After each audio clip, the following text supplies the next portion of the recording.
You're tuned in to the Stingbat Radio Network on FM 101.2 KRPG.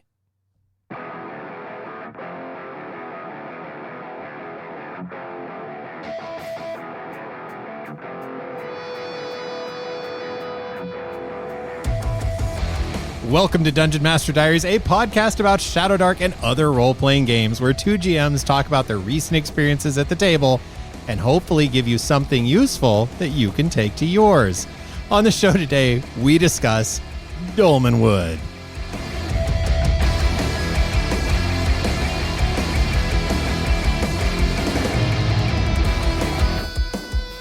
Hello there, sages and adventurers. My name's Jody, and with me, as always, is my good friend and GM colleague, Matt. How you doing this afternoon?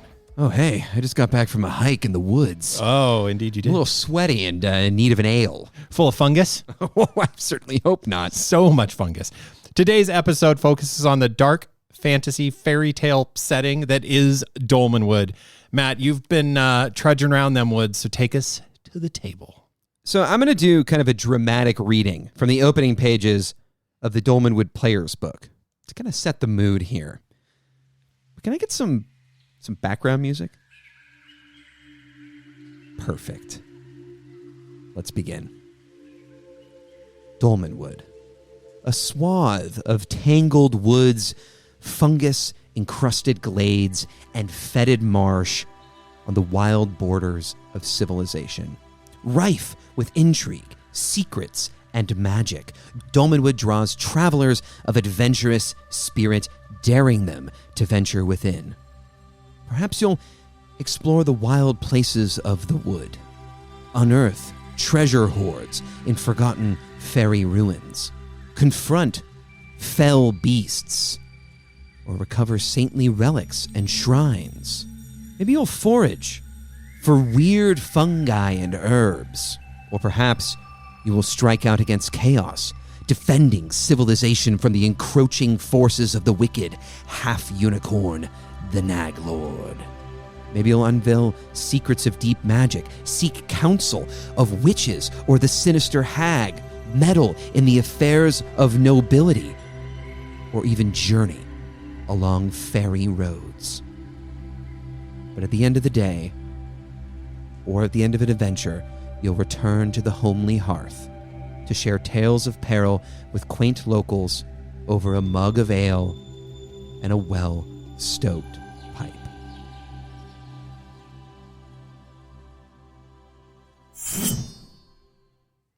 Alrighty. That was lovely. Let's gather around the fire now. Thank you, Gavin Norman. Yes, indeed. Well, on so many levels. If you are not familiar with Gavin Norman's work, take a quick little pause. If you're near a computer and you got some time, stop listening to these two idiots and go read the work this. of somebody who knows what they're doing and has a pedigree that is far, far, far more impressive than these two knuckleheads. Well, you said has a pedigree, so hey, man, we'll show ourselves the door. We've done how many episodes of these? Both. Let me just put my check mark on the wall here. Oh, fitting that this would be Lucky 13 and it's Dolmenwood. Oh, incredible. Oh, there it is. So, Matt, I'm going to start right off the bat here. Sure. We've been playing together in Dolmenwood for a good little while now. Me as a player, you as our intrepid GM and storyteller. Why do you hate regular fantasy so much? What's wrong? What did Tolkien do to you? Oh, man.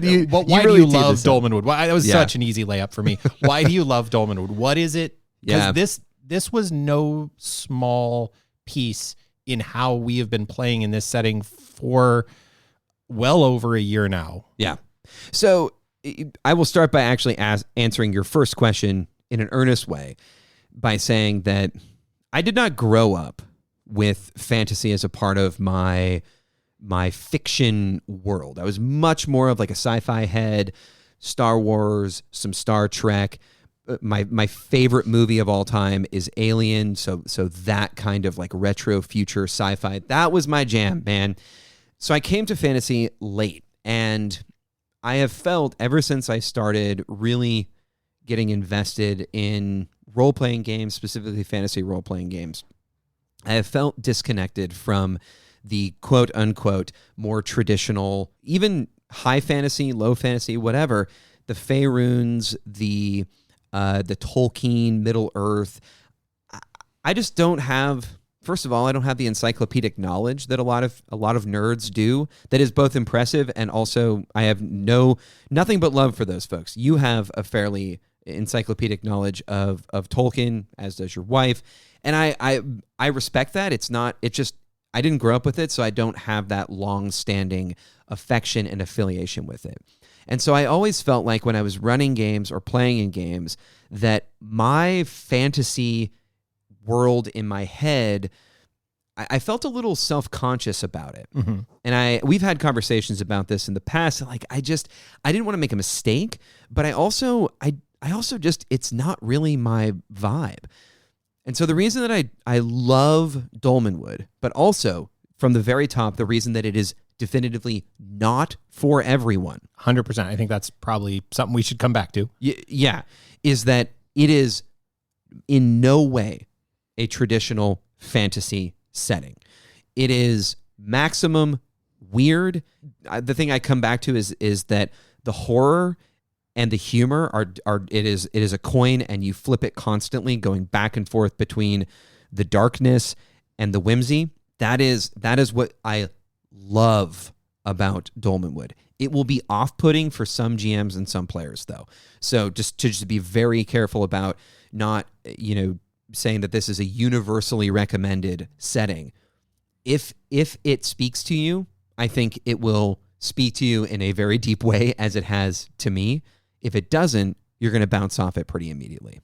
So as a player with a very comfortable, robust knowledge of classic fantasy, rooted in myself in pretty heavily in Tolkien, not any small amount also, and this is really probably more telling, is the early Terry Brooks novels and the Warhammer fantasy world. That one played a huge part in my, like, kind of what do I see elves and dwarves and halflings and those very classic things as. So I do have that.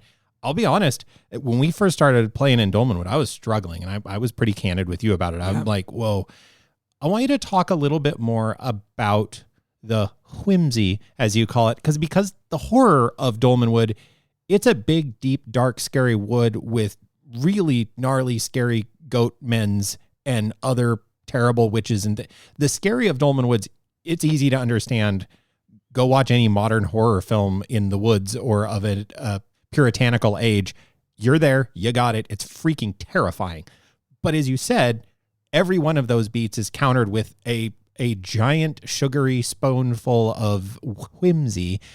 Talk about the whimsy of Dolmenwood with me. Like what to you is that? Because I know for me where I struggled, but it's also was the juice for you.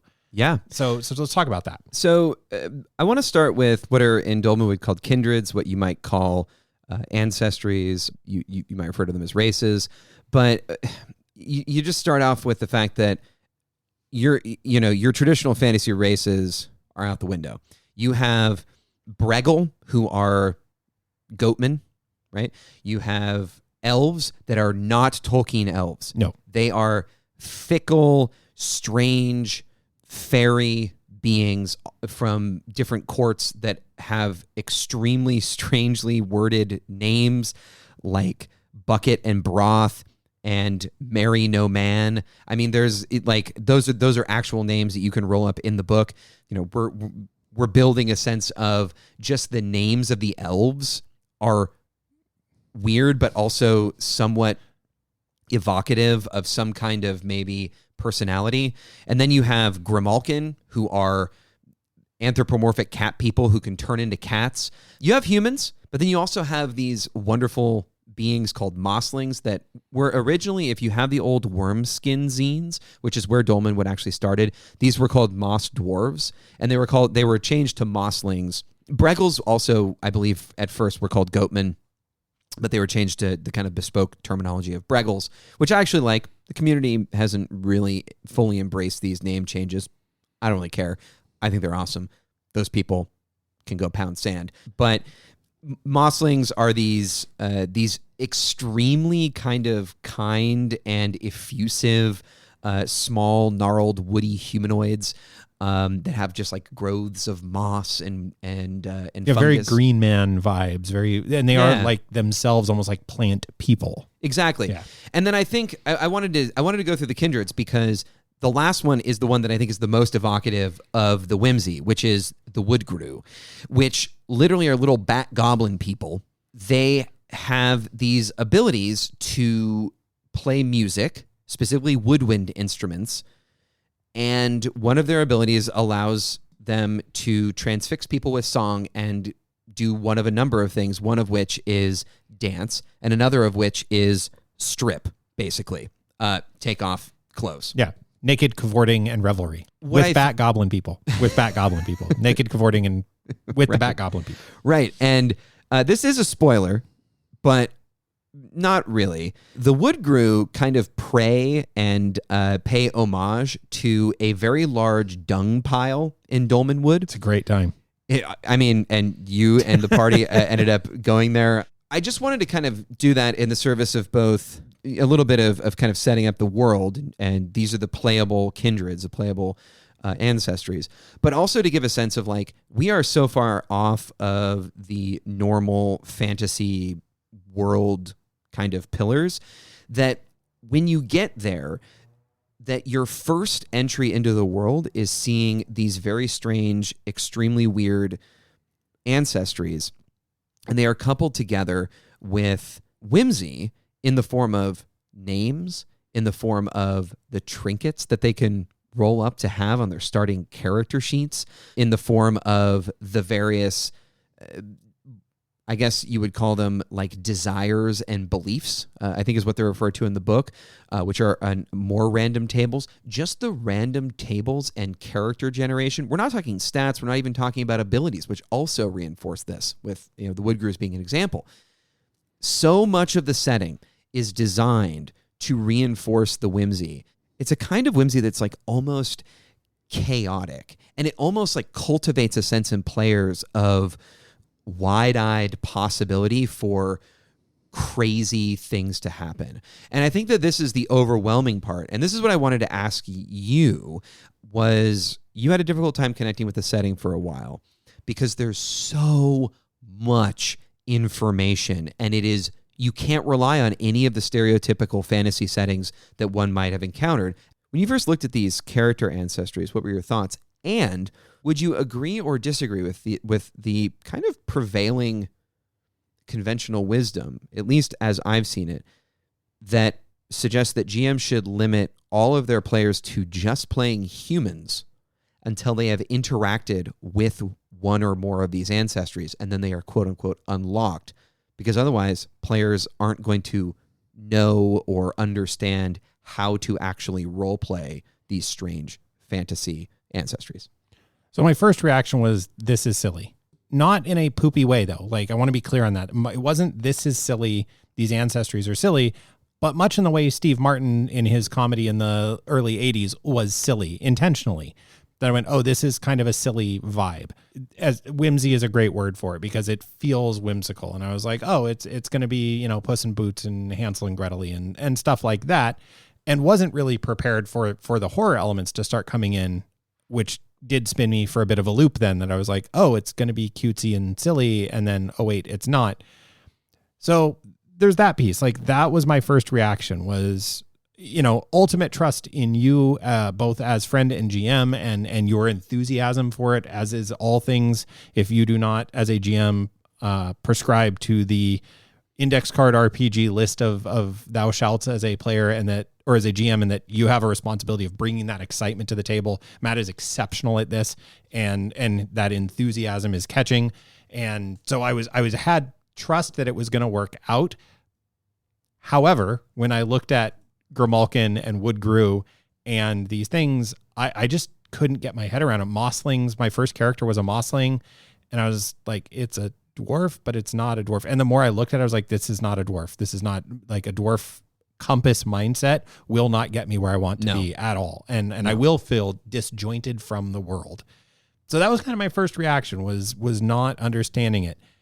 I will say I have found my touchstone that unlocked everything. And funny enough, it came through being very lost and losing an elf character that I felt like, okay, I can understand this elf and this haughty, he comes from this kind of full of themselves court, and like, okay, I got him, and then he died, and I was very sad that he died. and was like, oh man, this guy died and I understood him. And now I got to go back. And I was like, you know what? I'm just going to randomly roll something up and we'll see what I end up with. And funny enough, ended up with a Grimalkin, a cat person. And somewhere in there, Arthur Rackham's art of Fairytales. So Arthur Rackham art capturing Fairytales was the answer. I thought Arthur Rackham's Puss in Boots. There is this wonderful quality to Arthur Rackham's art that is dark and macabre, even when it's fun and whimsical. Fairytales, it's terrifying. It's Grimm's Fairytales, heavy on the grim, not as author, but as adjective. So that was kind of the two sides of that. Is initially it was just like, whoa, what is this? And it sure is silly and wait, but horrible things are happening and people have exploding pus lesions full of maggots bursting out of them, and this is gross and terrible, and our characters are dying. So that was that. The prevailing wisdom that, and I'm not a part of any Dolmenwood online communities or groups because I'm just a player, and the Dolmenwood that I know is the one my GM Matt presents to me, and I would have it no other way. So I don't want to hear that, like, well, in my game, that I don't care because that's not the world I play in. So, I mean, I'm stoked for you, but for me as a player, that would just muddy the already, for a while, very confusing waters. To only be a human until you could meet those other ancestries or kindreds. I don't love that because that's such a narrow field of choice. And here's the crux of the issue. If you are coming to Dolmenwood from specifically, I would say, from 5e or an equivalent high fantasy RPG where anthropomorphic character ancestries and types is a thing, that is not going to serve you well to play in Dolmenwood. What a cat person looks like in Dolmenwood is not what a Dungeons and Dragons cat person looks like. It's not how they function. It's not how the world functions. And you are going to still be discordant.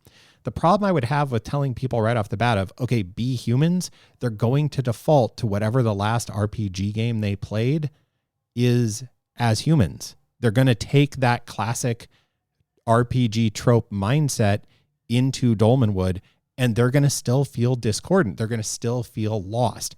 I think a better option is to present some kind of, give an overview, like explain in some ways that these ancestries, there was a piece of art you sent us really early on that also unlocked, and it was just a lineup of here's the kindreds all lined up. And I didn't realize that the Grimalkin I'd been playing was much smaller than I'd realized for a while. And I played him kind of short. And then I was like, oh no, this dude's tiny. He's like reach up to get my hand on top of the table and grab my mug kind of short. And I loved that. I was like, oh nope, this adds a whole new level to this character who's kind of a pain in the butt. He's a little bit of he's very self-serving. So yeah, that would be my pushback on the just let people play humans is you're preventing them from accessing the Dolmenwood itself. But there is, I would say there is a need for as a GM, give your players a leg up, give them a way to understand these. And, you know, we've talked in past episodes about that's tough because like, do you just talk at them for a half an hour? Right. Do you send them, you gave us a very generous primer that I didn't read. It was lovely, but I didn't read it. Well, I want to stay on this because there's so much information in the book. And for me as a GM, I gave you guys that primer mostly because it had information in it that I thought I was going to reference and I never did. So I want to talk about the front loading problem because I think the biggest problem with Dolmenwood and the thing that's going to kill most games before they even get off the ground is this problem of bringing preconceived notions about what is going to be in this setting from other settings that is just going to be discordant, and it's going to frustrate the GM because they are looking at this setting that is one thing and their players are bringing another vibe to the table. But how do you break your players of that without treating them like, I don't know, like they're in class? Right, or they're playing wrong. Yeah, and what I did was high stakes, and I'm glad that the table, we have a table of 6 players, and it seemed like everybody basically just held on and said, all right, we're gonna do this. I just threw you guys in the deep end Right in the heart of the woods. Right in the heart of the woods. Dead middle. literally in the deep end. But what I want to say is, if you're going to do that, there are a couple of things that I did that I want to get your take on. The first is, we started with a bar crawl. So while the world wasn't familiar, the setting and the situation was. It was like a situation in which you all could immediately understand the premise, right? And I needed there to be a highly structured first couple of sessions, because I knew that as soon as you took one step away from the structure, the training wheels were immediately off. And so those first couple sessions, they didn't solve the problem, but they at least pushed us and gave us some inertia. I actually want some feedback on this. And I don't think I've really asked you, but like if we were doing it again, what would have been helpful? So we had some structure, but I know I missed the mark in some ways. What do you think would have been helpful as a player that I could have delivered to you guys? Would it have been to have a more diverse cast of characters, or more structure for longer? What do you think would have been useful for more quickly informing you of and making you feel confident in the setting?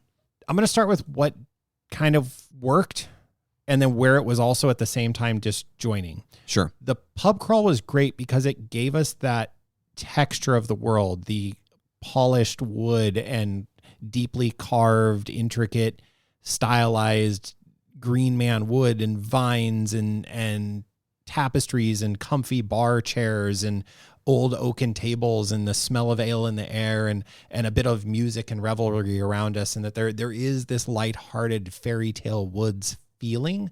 That was great. Like, that became clear. The level of political intrigue that exists in Dolmenwood is overwhelming. It is, as you said, the instant you step outside the confines of a scene, if you let the world breathe, as you do, holy shnikes, it's complicated in the extreme and hindered by amazing and confoundingly non-traditional naming conventions. I was wondering when we were going to get here, because I mentioned I specifically deployed those names of those elves in kind of my setup to them. They're easy. The elves are exactly, easy. I know. The elves are the weirdest, but they are also by far the easiest. It's just a phrase. It's not nonsensical made-up words. The hibbledy stink of grim. So Jody, are you telling me that Crump Elogwin or Lope Shankwold or Shank Underbuck, these are not easy names to remember? Shank Underbuck is an amazing name for a Breggle. It's a great name. The problem is each of those Breggle is from a different noble house. Yep. Called the Grimble Snatches, the Forgelbirds, the Thorny Horns, and the McGilla Crew. Yeah, I mean, you go meet Hogrid Lugweave or Catherine Grewwater, and the naming conventions. And every once in a while, you get a Big Chook in there, and you're like, "Wait, what the hell is Big Chook?" Hey, no spoilers. Look, here's I want to let you continue kind of on that fumbling through an answer. No, but I think the names I actually think are a great symbol of both the extreme level of setting lore and flavor. Flavors are what I was looking for, but the extreme level of flavor in this setting and its incredible inscrutability. Mm-hmm. Because you're correct that like the political intrigue, which now a year and a half on, y'all are embroiled in the political intrigue. Yeah, we almost can't hide from it.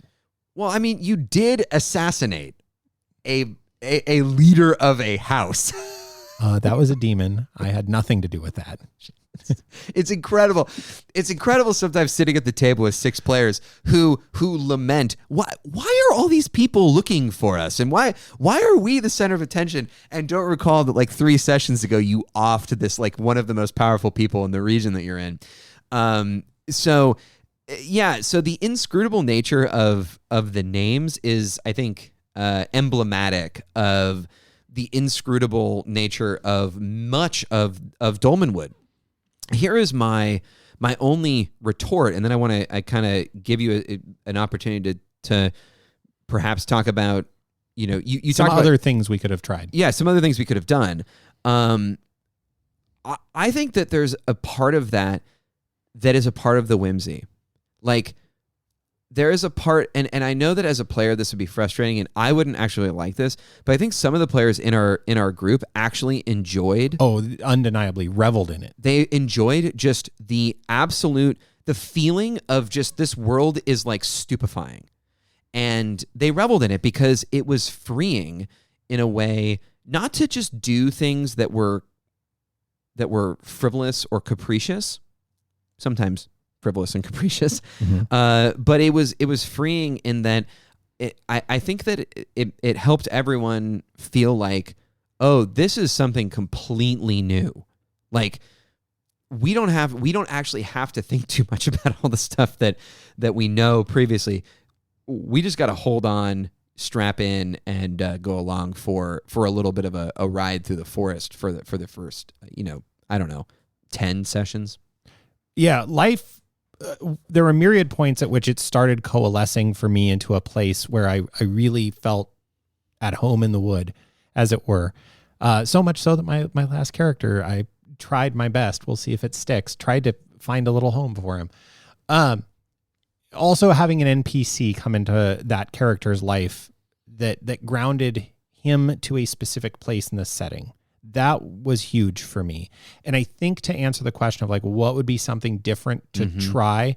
I am immediately thought of one of your favorite touchstones, Diablo, Deckard Cain. Stay a while and listen. That wasn't one of my better ones. I'll probably splice a better Deckard Cain, and I'll. You usually nail it. That wasn't very good, but the listeners aren't going to hear that because I'm going to take about, I don't know, 7-8 different takes after this, and I'll splice in the best one. Fantastic.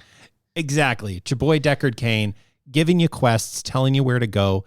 I think with Dolmenwood, I am doubling down on if you only let your players play humans to start, you're going to handicap them. The more I think about that, the more that is not going to serve them well.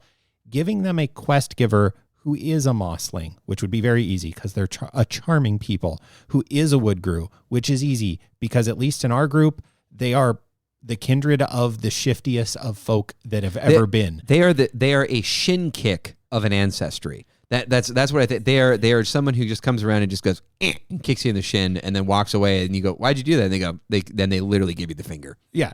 And then they look at you confused, like you've done something wrong. So where somebody cuts you off and then they flip you off and you're just sitting there perplexed. Yeah, exactly. Yeah. Somehow that's been the woodgrew for us. Have it be a Grimalkin, have it be, which is easy, a Breggle, because the Breggles actually have maybe the most regimented society in the whole freaking wood. But give them somebody as a play group so that they can begin accessing the wood with a little more direction. And I think that would be the only piece that I really would say, had you given us a more specific quest giver, which to your credit was you specifically trying not to do that. Like you had shared with me that you wanted to just go, the woods are open, play in them. And thankfully our group of 6, we had enough people that didn't have my hangups and were like, yeah, I'm going to go play in the woods. And we did. And they kept killing my characters because of it. I love them all dearly, and my dead characters too. So I like to tease. I'm actually very stoked. I'm between characters right now, and I have so many ideas that I'm overwhelmed and excited to see which one I get to be. But that would be the piece. I would say give the kind of classic NPC quest giver that will send them somewhere to meet a piece of the wood in a little bit safer way, with some structure around it. And then from there, you can kick the doors down and let them run amok. But man, I just feel like if you hide the weirdness of the woods in any way from your players, it's such a disservice to this incredible and weird and wonderful setting. I think it's worth noting, it's not much of a combat setting. There is no shortage of combat to be had.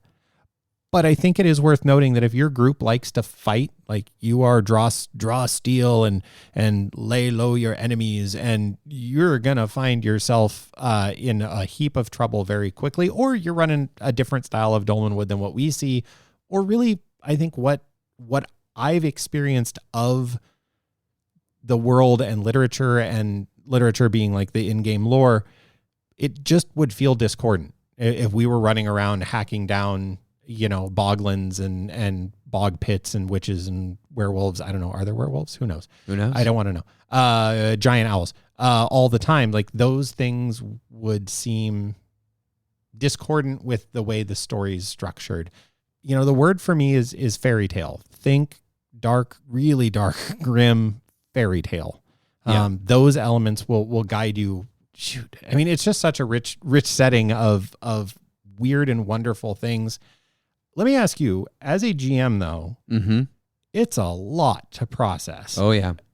And this is why I have, rolled my own campaign setting and largely eschewed over the years running in bespoke campaign settings, is the homework to start learning it has to be substantial. So talk a little bit about that, of coming to terms with these weird and wonderful factions. All right. So I do want to shift the conversation to like a GM focus here, because this is the easiest and simultaneously hardest thing I've ever run in my life. And I've run a fair few campaigns now, and I'm not talking about just Shadowdark games. I'm talking about everything. Everything I've ever run, Dolmenwood is both the easiest to run and simultaneously the hardest. So this is a hex crawl, and that means that players are going to be doing a lot of overland travel. There is, and Gavin Norman, the author of Dolmenwood, calls it out, there is like a quote-unquote like underworld. There are dungeons.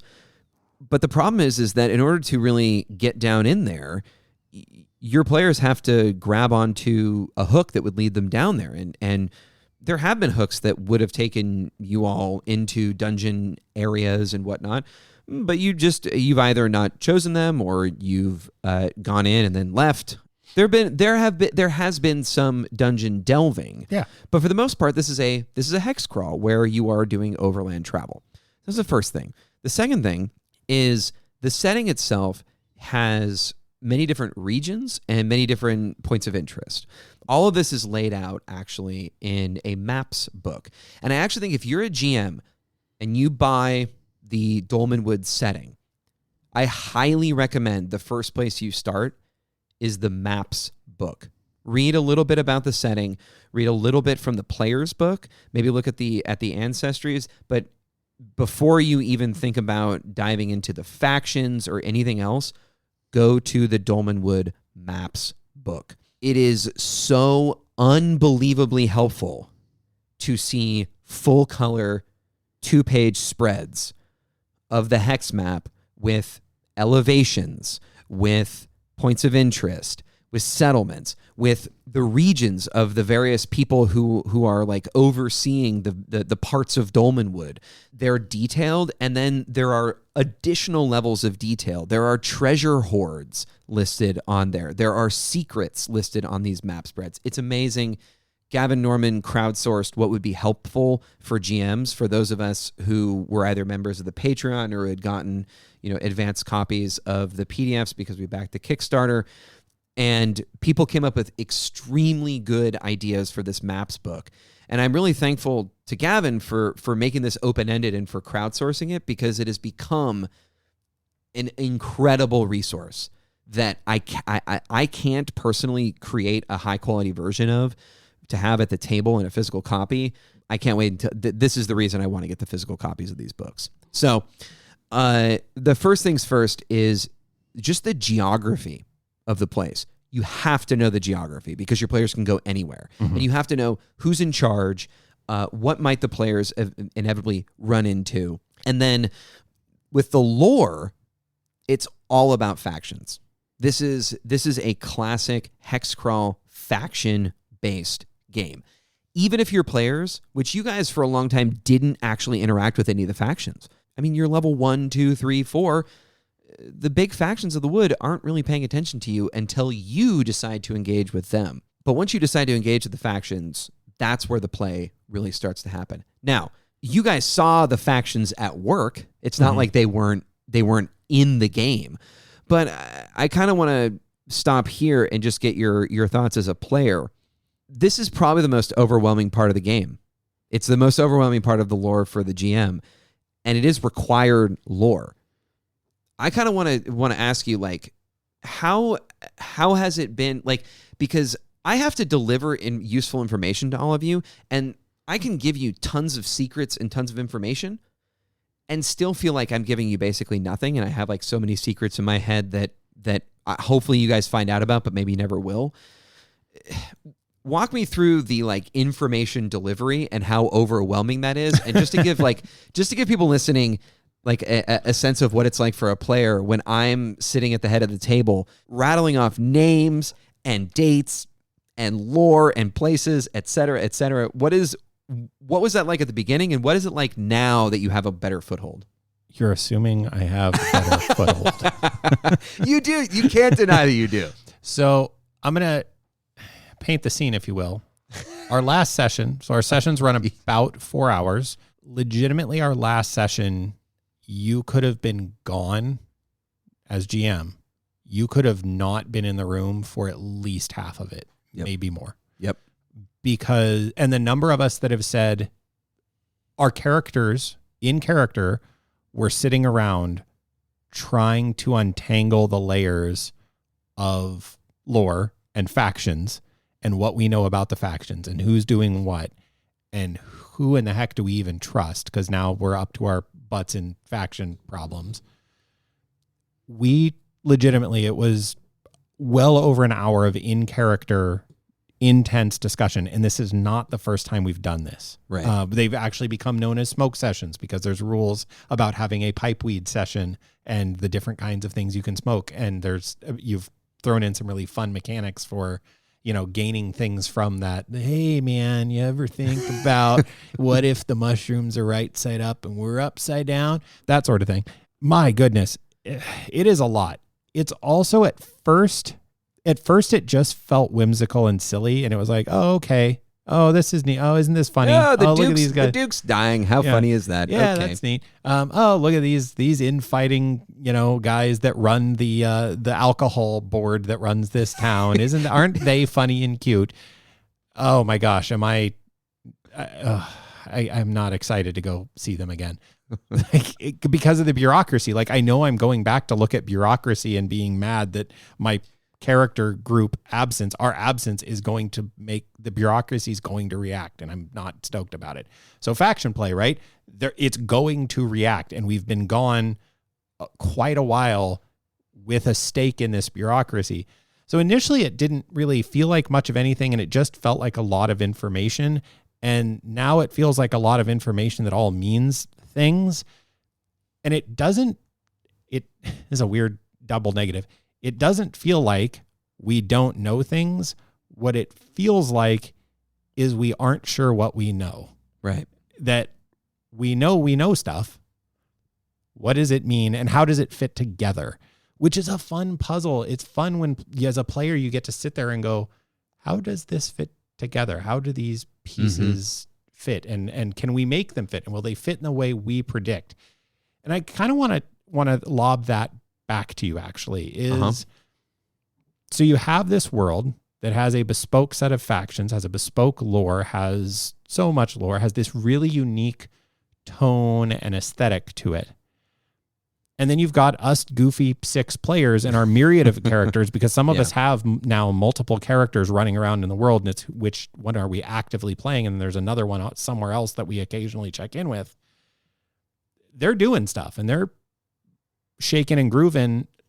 To what degree have you had to kind of go, okay, this is Dolmenwood and this is the vibe, and this is where I'm leaving it behind, and just letting my players mess with it, or do we? I mean, is the Dolmenwood that somebody on the outside reading walked into and came into, would they jump in and everything would make sense, or they jump into and go, holy cow, what have you guys done? Why does the world work wrong as players? Well, so there's a few things. First of all, I converted the vast majority of stuff in the player's book, the Dolmenwood player book, to Shadowdark, and handed you guys a very large zine that I iterated on about 700 times before I got to a place where I felt like I was comfortable, and you guys still needle me all the time about revising it. Well, you had a page number wrong. I know. And so there's the fact that it would be unrecognizable mechanically, and it would also be unrecognizable because I didn't give you the entire player's book, which actually has additional lore, and the ancestries, the kindreds are even more fleshed out than the ones that are much more in line with Shadowdark, as are the classes, which we use the Shadowdark classes rather than the Dolmenwood classes. So there is a certain amount of like just mechanically and just kind of from a superficial level, we're playing a different game. If you want more information about that, by the way, make sure you head over to the Dolmenwood Shadowdark conversion forum on the Shadowdark Discord. It's amazing. There's awesome people there, and all of us have done a lot of work to do various conversions of various kinds. So just a little shout out to all the wonderful people, especially I believe his handle is Jo. Excellent dude. And he's the one who got this whole thing started. So that's the first thing. The second thing is, as far as like in world, like would somebody who's read the book coming to our table and kind of just being a fly on the wall recognize the world? The short answer is yes. We haven't honestly changed that much about the big parts of the world. There's two reasons for that. The first is the world is so flexible in terms of the various entities and factions, and it is so flexible. There's of course stuff that I have added, changed, etc., but it's really easy to take what you all like come up with and work it into the setting in a way that makes sense. And I think that there's a couple reasons for that. First of all, because the setting is flexible, but second of all, because there is a permission structure in Dolmenwood that allows you to be weird and strange without the world reacting in a negative way. Like, to a certain degree, this is like a perfect world for kids. Sure. And you would really need to dial down some of the horror, right? Like, Yeah. there is literally a place where there is a walking semi-sentient skin that we had to like fully stop the game because one of our players was like, that's a nope for me. The permission structure to be weird and to be somewhat capricious sometimes is really, I think, liberating for players who are used to if I get up on the table and start singing about lewd things, in most settings, that might get you kicked out of a tavern. In Dolmenwood, that's probably going to result in a bunch of people singing along and having a nice time. And like, you know, your game is your game, and maybe that's not the way that it would traditionally work. But like, I think in a traditional setting, there's just less flexibility for players to be weird and do strange things. So I don't know. I think it would be recognizable. And the last thing I want to say is, when you are running the Hexcrawl portion of this, it is a study in how to write with brevity, but also with flavor. Like, any one of the pages for any one of the hexes is they're just all filled. And like Ben Milton said this when he did his review. Tons of people have done this. John from 3D6 Down the Line said this when he did his review. I'll post both of those in the show notes. Every single page is just filled with potential. And it's not there. There are truths about the world, but there's potential for building your own narratives everywhere. There are these little bullet points that just have a little phrase, a little bit about what's inside this house, and then everything else just kind of spirals out. And anything you come up with from there, it just seems to always come back down to Earth? It also comes back down to the soil. I don't know. Get me out of this. It's back to the wood. Get me out of this. You understand what I'm saying? But Yeah. That's from my perspective. That's how I'd answer your question. So what would you say to somebody who's like, this sounds cool, I want to run in this dark fairy tale world, and I want to play, and this is going to be great. Do you have here is the thing that you feel like, hey, be aware this is going to be hard. Mm-hmm. And then do you have a hurdle to get by that this is going to be hard? Like, what's the tough thing with Dolmenwood? Because both of us have lots of good things to say about it, and we have. Yeah.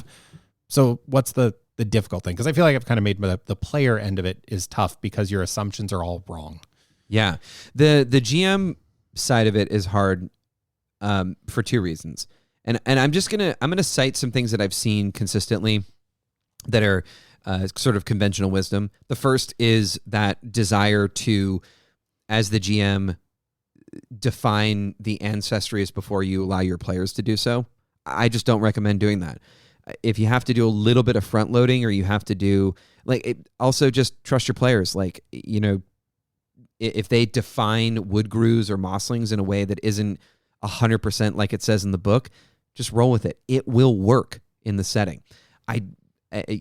So that is a hard part as a GM, though, is you have to give up a lot of control, I guess, in that. And then the other thing is the secrets. So there's the giving up a little bit of control in terms of how the ancestries are defined, and really working with your players to make sure that they don't go too far outside the kind of bounds of what these ancestries are. And then there's the secrets, the rumors, which lead to the big secrets of the wood. I'm going to tell you right now, I have given you secrets that I have been told would literally break the game.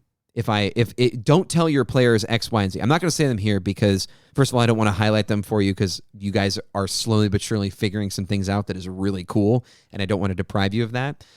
But for so many GMs, the first thing they hear when they go in the Dolmenwood Discord, or they talk to people, is, there's this strange keep all this information close to your chest.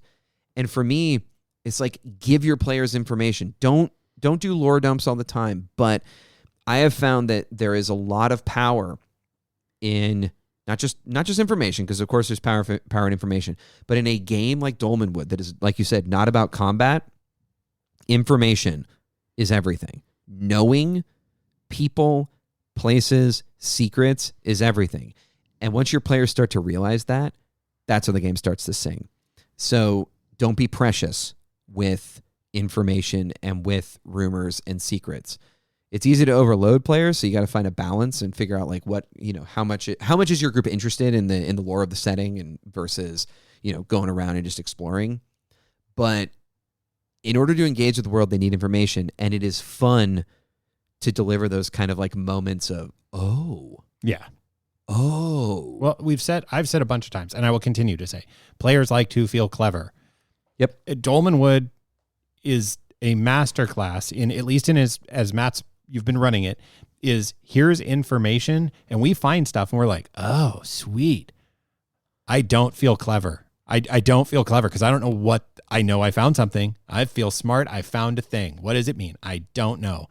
It is a puzzle piece. It just is a different color and material than literally every other puzzle piece I've found. Damn it. But I like trying to figure it out. And then when things do click, it's maximally rewarding. It is deeply rewarding when a thing in the world behaves in a way that is predictable, which is weird and I think is challenging. I think as a GM, I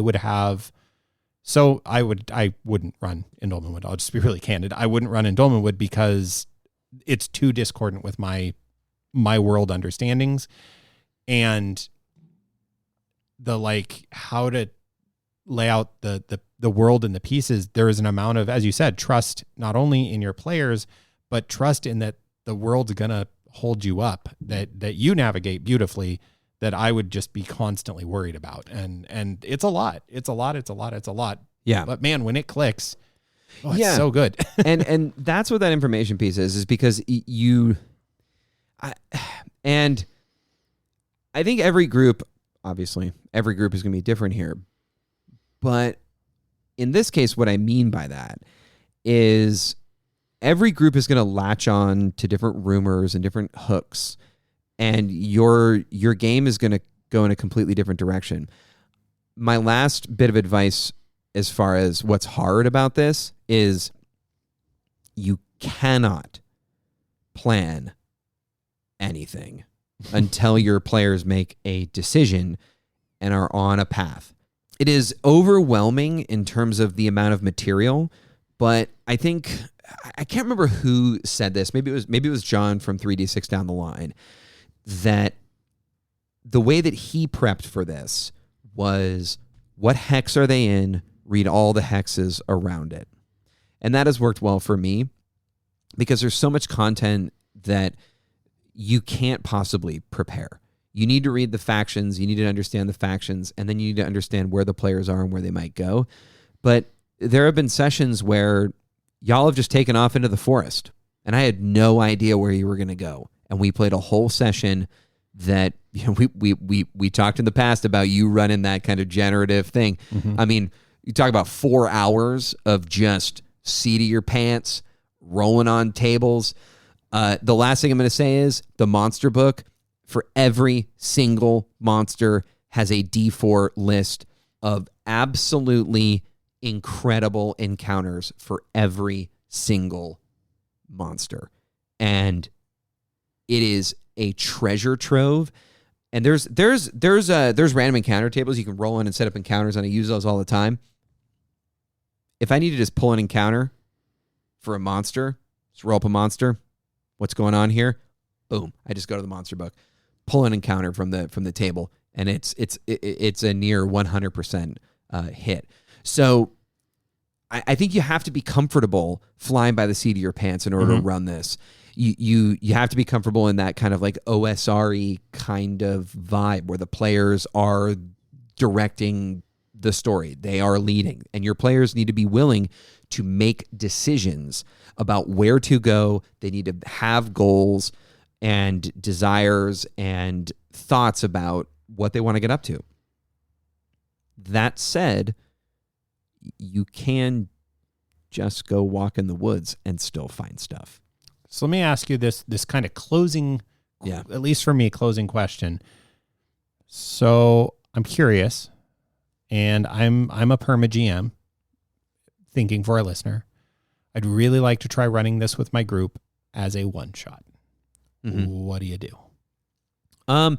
There is a starting adventure that will come out in the campaign book, the Dolmenwood campaign book.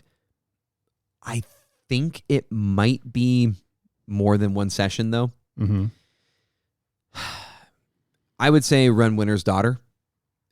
Winter's Daughter is probably one of the best, if not the best, introductory dungeons that I have found. It definitely, I mean, it's set in Dolmenwood, so it has this vibe. I think if you wanted to start, you could actually do a lot worse than starting your Dolmenwood campaign at the front of that dungeon, like right in front of it, and just starting from there, because then at least you have a closed space where you can introduce elements of the lore. But that's what I would do. There aren't very many other adventures set in Dolmenwood that are useful for one-shots, but you can usually get Winter's Daughter done in 4 to 5 hours. And, you know, if your players are really into role play and they make some decisions that will lead them in a particular direction, they might end up pushing that out to 6 hours. But 4 to 5 hours is probably pretty good with a group that, you know, is kind of cooking. And that's where I would start. But I'll just be honest with you, I wouldn't. Yeah. It is not going to be as satisfying. This is a campaign setting that you need to be willing to run for well over 20 plus sessions. Like, you need to put 100 plus hours into this setting for it to do the thing that it wants to do. I want to say, I don't think what you're saying though is like, hey, unless you want to devote your life to a campaign in this, don't play Dolmenwood, is right? Well, if you want to get everything it has, you have to be willing to spend a lot of time here. I think you could dip your toes in and have a fun time, but it's not what the setting is designed for. Right. You could do 3 to 6 sessions of a little micro campaign, and you would get a taste of the woods. You would have an idea of if this is for you or not. You're not going to stop after session 6.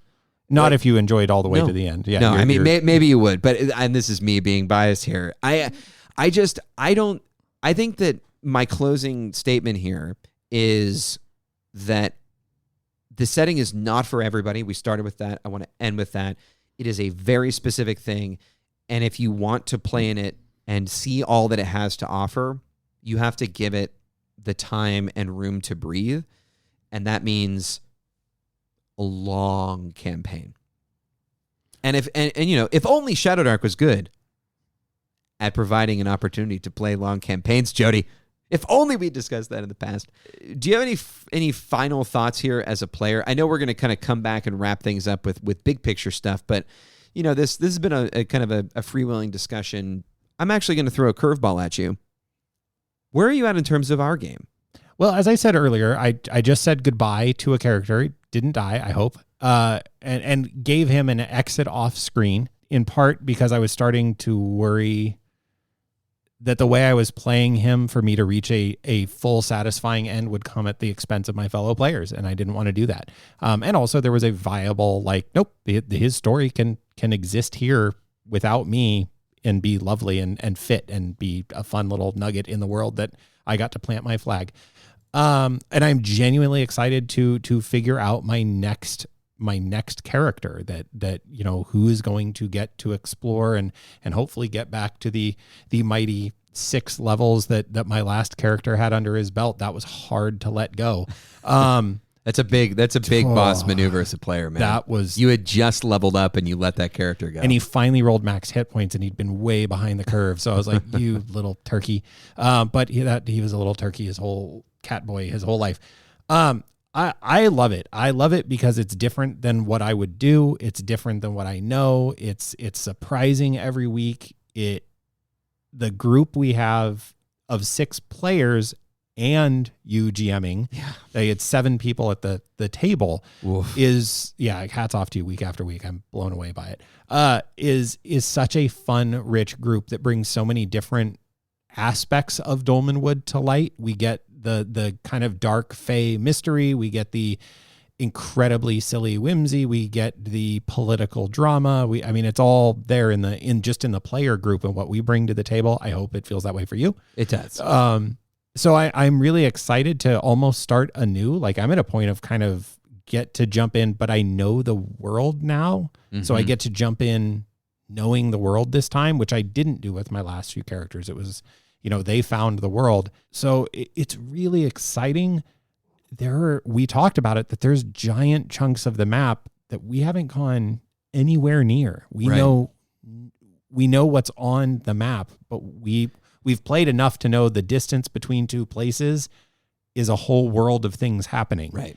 There's this big city of the capital and Prigwort, and in between them are worlds of experience and adventure to be had.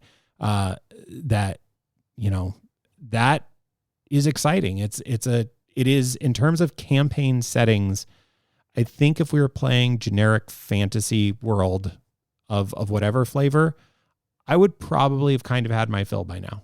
I would be ready to hey, let's start a new group of characters, or let's do a new thing. Whereas Dolmenwood does just keep being exciting and new and giving us, new avenues to explore, new factions to learn about, new bridges to burn, as it were, with the factions.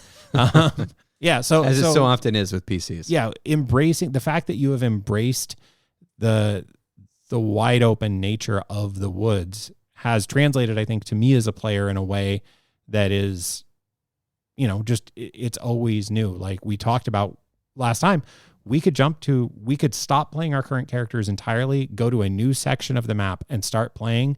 And it could be another year before we get anywhere near where our old characters left off. And that's pretty neat. That's a living, breathing world. And that's one of those kind of, golden apples of role play and of the Dolmenwood. Let's take a minute. Let's go hear from our sponsors, and we'll come back and bring the topic to the light. Dungeon Master Diaries is brought to you by Master Cast. Have you ever wanted to be a master of the arcane arts? To weave spells, command the elements, or unlock the deepest secrets of the magical world? Introducing Master Cast, where the greatest wizards and spellcasters teach you the craft of magic. With Mastercast, you will learn from the very best. Whether it's the intricate art of potion brewing, taught by the renowned Professor Bumblebottom, or the transformational magic of Loblo Mudfoot. These aren't your everyday tricks, though. Our courses take you deep into the heart of spellcasting, where you'll learn the ancient techniques of wand control, elemental summoning, and yes, even the highly coveted art of making a wish. It's not just learning spells, though. It's about understanding the magic behind them.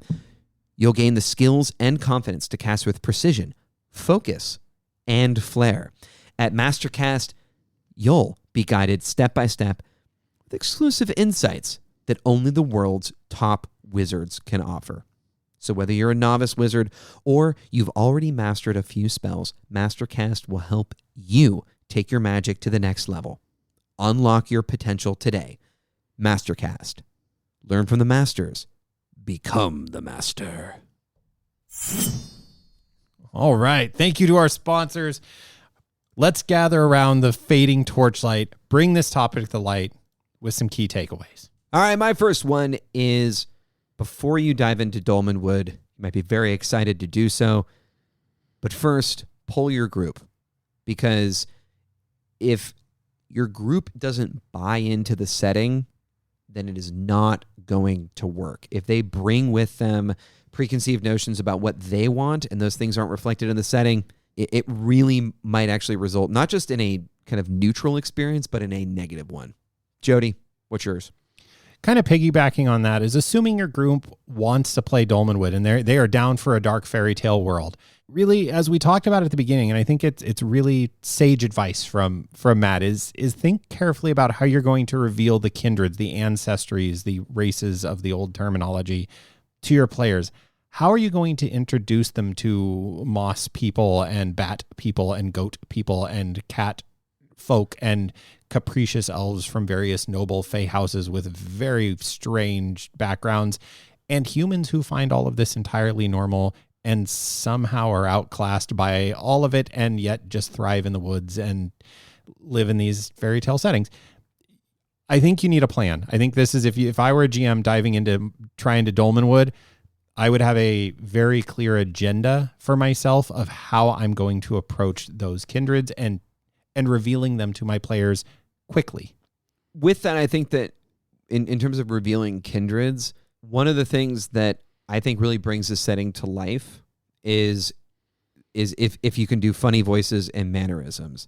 Almost always, I would say that these are optional.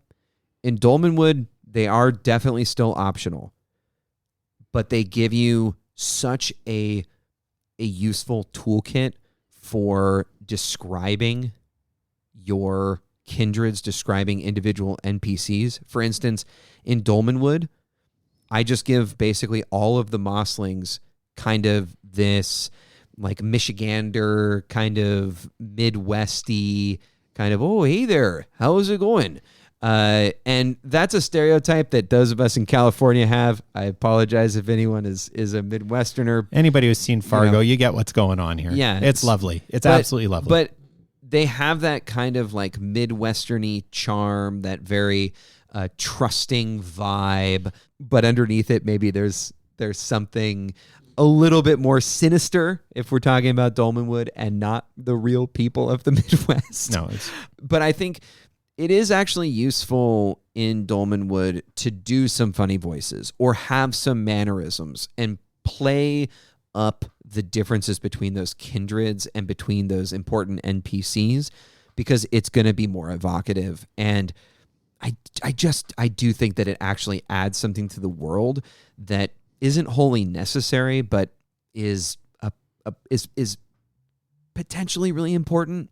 So it's an immediate foothold, right? It's an ear hold, which isn't a thing, but it gives your brain something else to attach on. Unless you're a wood group. Oh boy, all ears all the time and snark. All right. I'm going to take it over to the player's side to close us out here. And as a player, if your GM is bringing you some Dolmenwood, there's two sides to the coin. Matt used that with the whimsy and the evil. I'm going to say, on one hand, embrace the whimsy, embrace the fairy tale, childlike awe and wonder and coziness and laughter that is Dolmenwood. But be really careful you're not exploiting that whimsy. It can start making the game from a player side feel very silly. very, very quickly and undermine some of the things the GM's doing, and frankly, make you miss out on some of the wonderful darkness and grime and horror that is a part of the Dolmenwood. So embrace the whimsy.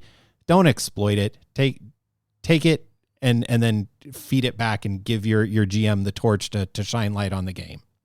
As this torchlight grows dim, we hope you were able to find something useful in our discussion today that you can take into a future game. If you have any questions or a unique experience from your table that you'd like us to discuss in a future episode, like the listeners who asked us to talk about Dolmenwood, head over to the Dungeon Master Diaries thread on the Shadow Dark Discord channel. Look for links to any materials we referenced in this episode's thread or in the show notes. And if you'd like to reach out to us directly, you can find Jody on the Shadow Dark Facebook page under the handle Hezman, and you can reach Matt via Discord using the handle SCMatt. Until next time, later, Woodgrew. Dungeon Master Diaries is a production of the Stingbat Radio Network.